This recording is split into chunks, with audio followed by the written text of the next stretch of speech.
No, estamos siguiendo, creo que con el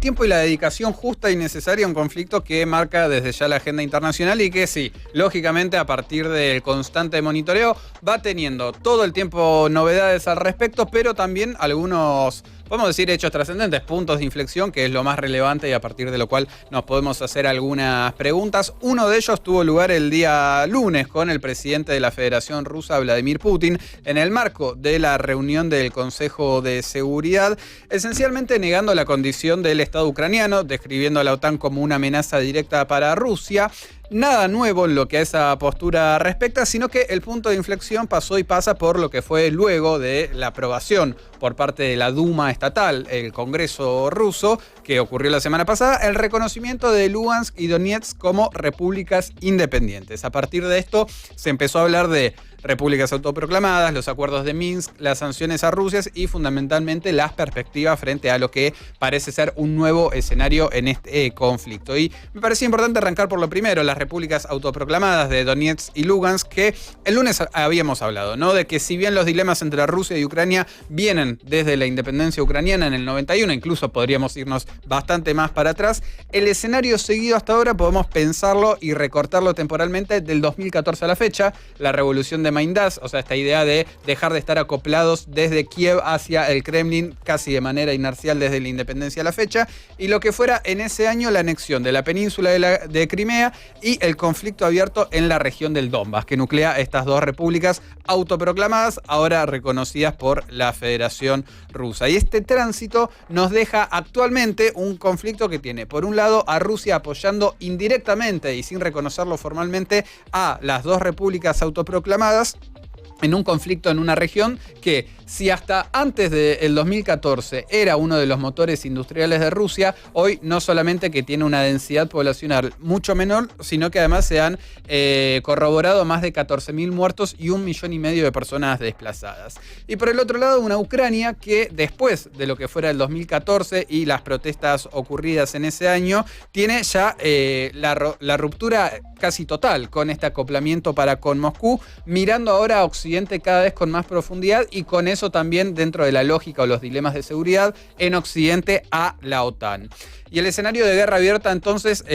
al menos desde lo formal, lleva hasta estos últimos días 8 años en los cuales el Estado ucraniano por un lado, las dos repúblicas autoproclamadas por el otro, siendo financiadas por Rusia como los 2 o 3 grandes actores en este proceso. Pero frente a lo que había sido el conflicto del año 2014, una de las cosas que se habían logrado alcanzar por la vía diplomática eran los acuerdos de Minsk, que se habla en plural porque el primero de ellos se había firmado en el año 2014, anclados en 12 puntos que, la verdad, o sea, como punto número 1 se hablaba del cese al fuego, lo cual nunca terminó de ocurrir, nunca terminaron siendo respetados, entre otras cosas lo que era la entrega de ayuda humanitaria, el retiro de armas pesadas, el intercambio de prisioneros y, como les decía, esto nunca terminó por ocurrir y en el año 2015 se firma un segundo acuerdo de Minsk, el cual habla, o por lo menos establece los mismos parámetros, pero incorpora la legitimación de la presencia de distintos actores internacionales como la Organización para la Seguridad y la Cooperación de Europa y las principales potencias de Occidente en todo este proceso. El destino fue el mismo. En ningún momento existió un cese al fuego y, por sobre todas las cosas,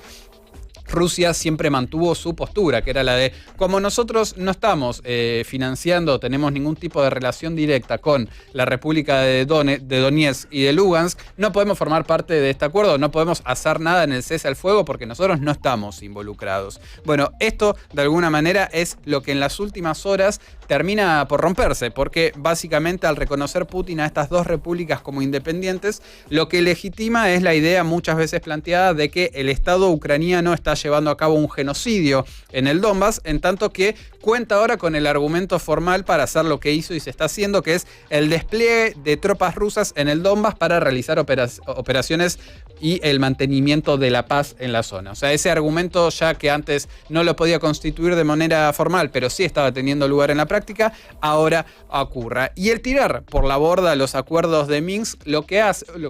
representa en el conflicto puntualmente, es que deja sin una hoja hoja de ruta a las partes involucradas, sumando una mayor incertidumbre al escenario y por sobre todas las cosas también planteando el interrogante de cuál puede ser la respuesta tanto desde la vía militar de la OTAN, pero sobre todo desde lo económico de las principales potencias de Occidente. Sanciones al momento, en un hecho, la verdad que bastante relevante, el canciller alemán Olaf Scholz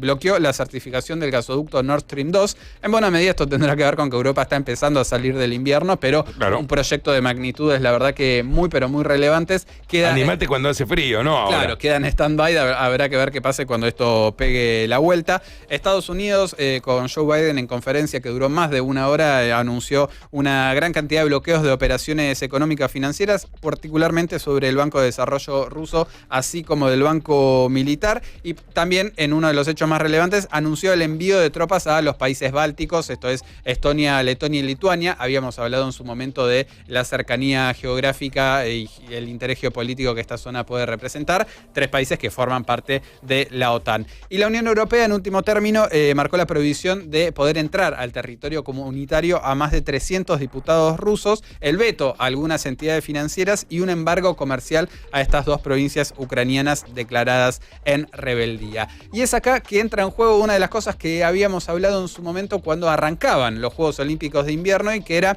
el encuentro entre Vladimir Putin y Xi Jinping. Lo que hablábamos o planteamos en ese momento es que la visita de Putin a Beijing y la conclusión de los Juegos Olímpicos de Invierno podían ser un punto de inflexión simbólico, no tanto de una guerra inminente, sino de un cambio geopolítico más profundo, a partir del cual, con un bloqueo más que importante en lo que es el acceso a financiamiento y el intercambio comercial de Rusia con Occidente, bueno, quizás